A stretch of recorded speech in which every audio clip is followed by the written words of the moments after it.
Good afternoon. I'm Ed Pozzuoli from Tripp Scott. Today we're joined by Mayor of Fort Lauderdale, Jack Seiler.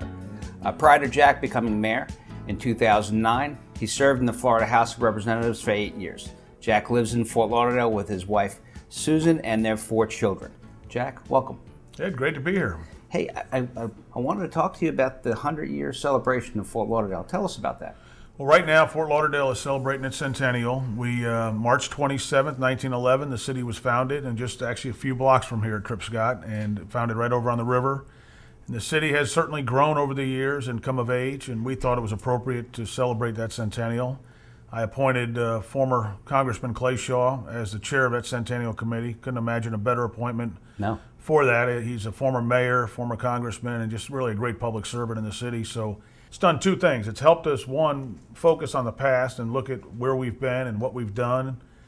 But more importantly, it's taught us to look towards the future. Where are we going? What kind of city do we want to be? And so we combined the centennial celebration with a reflection on the past with a visioning project for the future, and I think it was the perfect way to do it. That sounds great. What events particularly are coming up in the next month or two? Next month or two, we've got the Sistrunk Festival coming up at the end of this month over on Sistrunk. That'll celebrate Black History Month as well as the Black Pioneers in the city of Fort Lauderdale. And then we have in March the St. Patrick's Day Festival and Parade down Los Olas Boulevard. That's always fun. That's a great event, which we brought back, this new commission brought back. Following that, on March 27th at the river, we're actually going to have a massive Centennial River Fest. That'll be an old-fashioned Fort Lauderdale street dance, those things that you and I remember from the 80s. And that should be a really fun event. We're inviting back all the former elected officials at all levels. So we'll have those that have represented us here locally, at the county, at the state, at the national level. One of the neatest events, we have a number of events coming up, but one I do want to mention in particular is our Wade-In celebration on July 4th. July 4th, 1961, the city of Fort Lauderdale desegregated its beach. A couple pioneers from the northwest area went down to the beach, waded into the water, and when the police asked them to leave, they said, "We're not leaving." As a result, that kind of started a movement that most people, and today people look back at this and can't believe it ever was the case. Right. But it started a movement that resulted in the desegregation of Fort Lauderdale Beach, allowing it to be open to everyone, available to everyone, and accessible to everyone, and that was kind of something we're going to celebrate on July 4th. That's a nice way to celebrate. Absolutely. That's a nice way. You talked about the visioning, this process of celebrating the 100 years, looking back and looking forward in the vision, the future vision of the city. Talk about that a little bit. Where do you see the city going? Well, you know what, I see the city continuing to have a dynamic downtown. I mean, for a while, the downtown was kind of starting to boom, and then obviously with the downturn, things slowed down. I see that downtown revival continuing. I think you will see a very dynamic area downtown on both sides of the river, South Andrews, North Andrews, in and around the courthouse, the federal courthouse, the state courthouse.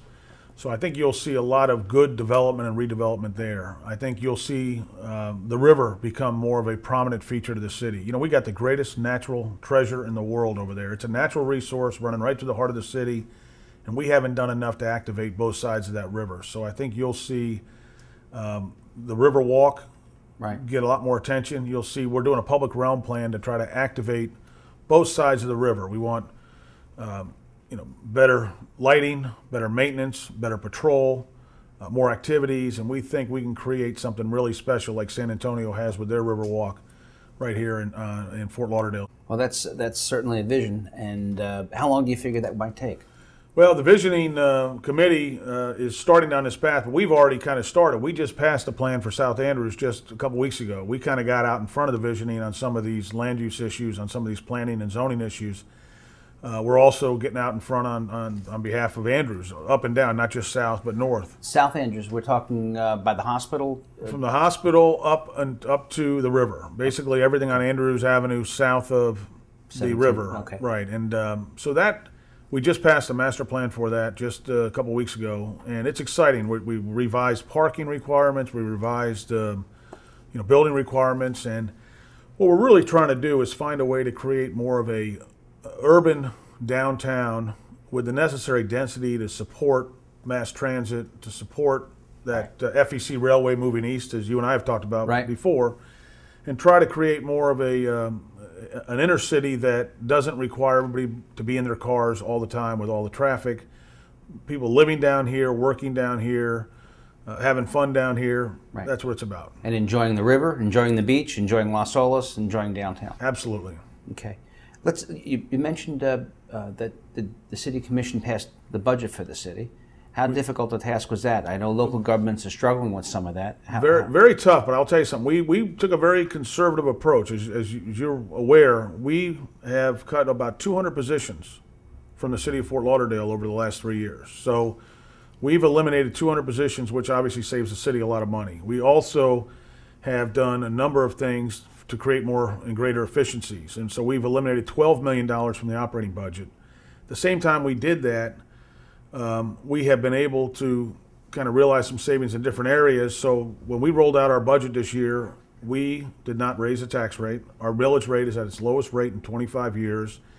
The bodies that oversee, or the governing bodies that overlap with us for the city of Fort Lauderdale, Broward County School Board, and the hospital district all increased their millage rate. We did not. So right. In essence, the average taxpayer in the city of Fort Lauderdale is paying less now than they paid the year before. So we're very proud of that fact that we were able to make ends meet, tighten our belts, but not increase the burden on the taxpayer. And that's right now we are the second lowest tax rate of the 20 largest cities in the state of Florida, and we're the 7th lowest tax rate of all cities in Broward County, of all 31 cities. So we're pretty pleased with the way we have handled the budget. We've remained fiscally conservative, and at the end of the day, though, we protected the vital services. We preserved the vital services, I should say. None of our cuts came from police or fire. So we were able to do it in the areas other than public safety, right, and create a safety net here in the community. Right. And so just to wrap up, Jack, what do you see the future for Fort Lauderdale in terms of real estate and in terms of business activity? What's your hope for the future?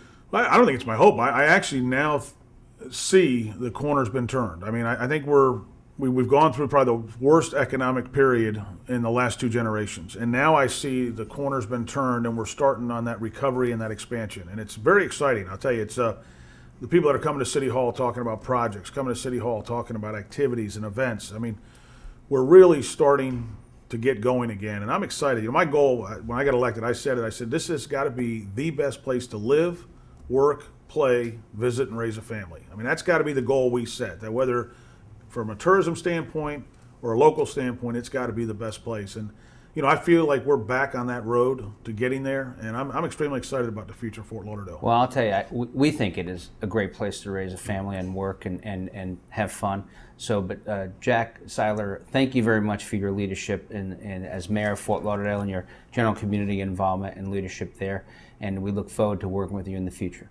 Thank you, Jack. Thank you, Ed. And I just want a special thanks to Tripp Scott, because I think having a firm of this caliber and of this nature in the city of Fort Lauderdale, it makes the city a better place. Thank you. I appreciate that.